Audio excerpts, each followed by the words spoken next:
मावशी तुम्ही कधी आलात? अगं मी मगाशीच आले.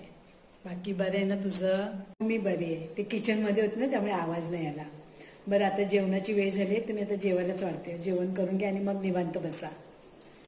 अगं नको, मी घरून जेवणच करून निघाले होते. तुम्ही घ्या जेवण. अहो मावशी 2-2 घास करून घ्या. मी तरी कुठे स्पेशल काय बनवलंय? जे घरात बनवलंय तेच वाढते जेवायला.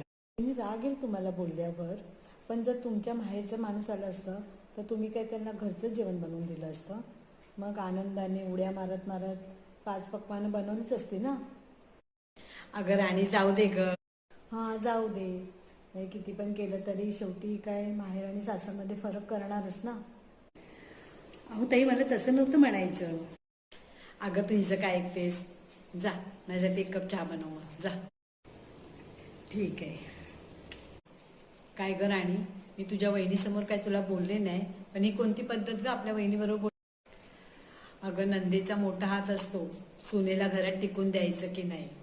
अगं नंदेच्या अशा वागण्यामुळे सासू सासऱ्यांचं आणि सुनेचं नातं पण खराब होतं.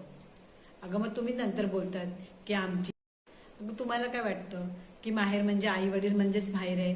अगं भावजेबरोबर पण आपलं नातं जर चांगलं असेल ना तर माहेरी येण्याचा आनंदच वेगळा असतो.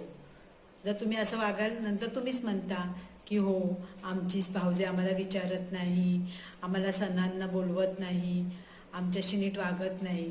जर तुम्ही तिच्याशी असं वागाल तर ती तुमच्याशी कशी अशी चांगली वागेल सांगा बघू? वागेल का? तुम्ही पण तिच्याशी नीट वागा ना. जर तुम्ही अशी तिला तर नंतर ती तुम्हाला विचारणारच नाही ना. आणि तुमच्यामुळे तुमच्या आई वडिलांना पण ती विचारत नाही. आणि ताई तुला नाही का तिला जरा काही सांगता येत ह्या गोष्टी अशी वागते ती तर?